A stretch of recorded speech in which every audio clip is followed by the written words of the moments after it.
Gotham Roller Derby went on an unprecedented run in roller derby by winning 4 Hydras in a row. In fact, they weren't even beaten in those 4 years. They went undefeated, and they looked unbeatable until Rose came along and gave them a real run for their money in Nashville in 2014. And they nearly beat them, but they were not able to. And then they got 2 more cracks at them the next 2 years and were able to actually beat them in consecutive years. And in fact, those 2 losses were the only losses for Gotham in that span of 60 years, which is really unprecedented for any team in any sport to go on a run like that. And so we talked to Scald Eagle after she'd won her last final game after they'd won in Portland, the second Hydra in a row. And she just kind of goes over being a part of all those games from her perspective. And so this is Roller Derby Diaries, Scald Eagle episode, the Champs Retrospective.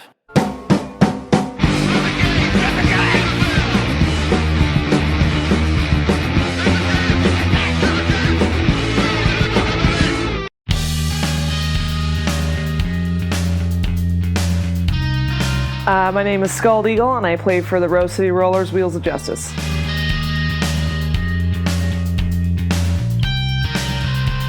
The last 3 championships that we've been a part of, and particularly those final games against Gotham, have been intense, to say the least. Nashville in particular, I think, being the first time that we'd ever made it to the Super Bowl game, I would say was definitely a completely new and different experience, and nothing can prepare you for that game.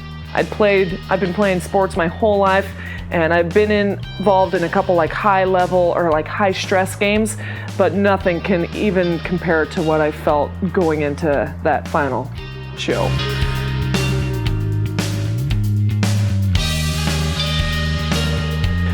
So the final few jams of that Nashville game were a good learning experience. Nothing can prepare you for that kind of game until you've done it before, and I would say 100% experience won out in those final few minutes. And Gotham's, been there, done that many times. So I think a lot of those more veteran skaters know how to cope with a level of emotion and a level of like snap decision making that you got to have in that moment from the leadership down. So I would say, we had between our coaching staff and our players, all of us were brand new to that feeling, and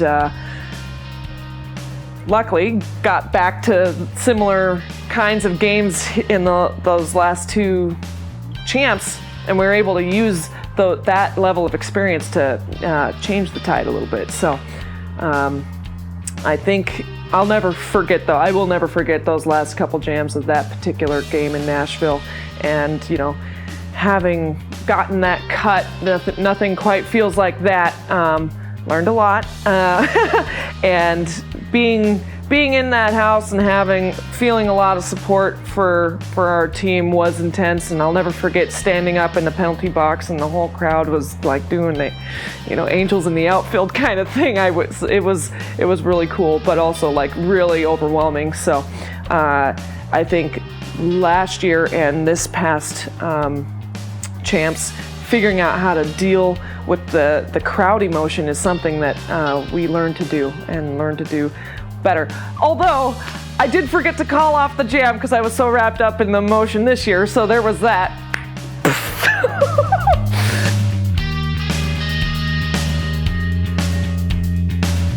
Well, I would say indecision describes that moment. Like you want to do everything in your power to make the right call, the right decision, both in your own head, and I'm sure the coaching staff want to make the right call on when to call it or keep going, or should we take a timeout? Oh, we forgot to take a timeout, like stuff like that. Those are all learning moments, and I think a lot of people think that, just the skaters have, we always talk about having room for improvement, but that goes bench wide. So not only did we as skaters improve, but our coaching staff learned from that too. And like no one, I would like to think that it was no one person's fault in that. So collectively, we very much so learned from that and were able to make changes or do different things and or just handle ourselves in the next following 2 years. So.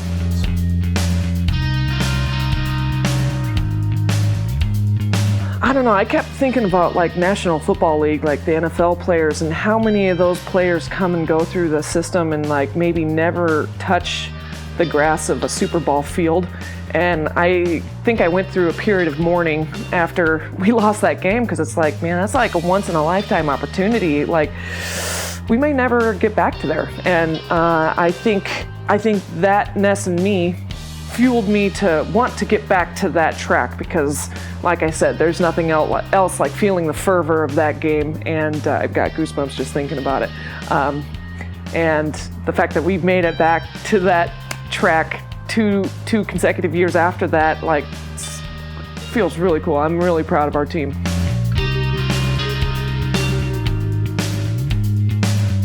The last 2 minutes of the Nashville experience were quite different from the last 2 to 3 or 5 minutes of the Minnesota experience, and I don't think there was anything that prepared me or prepared us for the change in how those minutes felt. I do think there's an element of luck involved, as much as like making the right snap decision when you've made it. And more than anything, I would say learning how to conserve gas in the tank for the duration of that game. And I think the year before, myself and other teammates had maybe pushed too much in, like put too much gas and flooded the engine a little bit, and we kind of, crash bang boomed there at the end. But the last 2 seasons, I feel like we did a really good job of like fuel conservation and usage there, and we're able to pull through in both of the last 2 games. So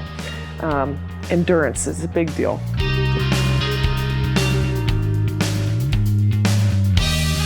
Getting another crack at that game, it felt so incredible. The word vengeance has been used, or like avenged our honor or whatever. I don't know if I necessarily feel that way about it. Mostly I felt so proud to have worked hard enough to earn a spot back into that game. And being able to make it back to that game the following year as a defending that title, that's a totally different feeling. So again, that would be a feeling that Gotham knows very well, to not only win a title for the first time, but then to defend it. It's a completely different set of emotions. And so going through this whole last season, knowing that people were out for blood, coming to get us, that was a totally different mindset. And I think it was really important for us to work really hard, not to be complacent and like thinking we had it, or that we were going to get back to that game. And I think one thing that has helped us the whole time is that we've been lower in rankings this whole time. Even after this final game, we're 3rd. So we're number 3. But, at the end of the day, that win-loss factor is what matters most, and we've managed to make that happen now in the past 2 seasons.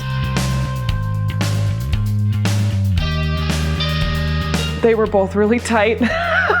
Both of them, there were times where I was like, oh, we lost it, or oh, we're getting it back. Oh, how did we get back? Cool. All right, well, let's keep going. And then, the final moments is like, we did it again. Oh my God. So, yeah, it's a pretty amazing, incredible feeling. And it's a feeling I have so many friends on other teams, like, it's a weird dynamic to feel like, man, I want every single one of my besties to feel that feeling. But on the other hand, I need to do by my team right, and I need to win every possible game that I can win. So you got to come get it from me.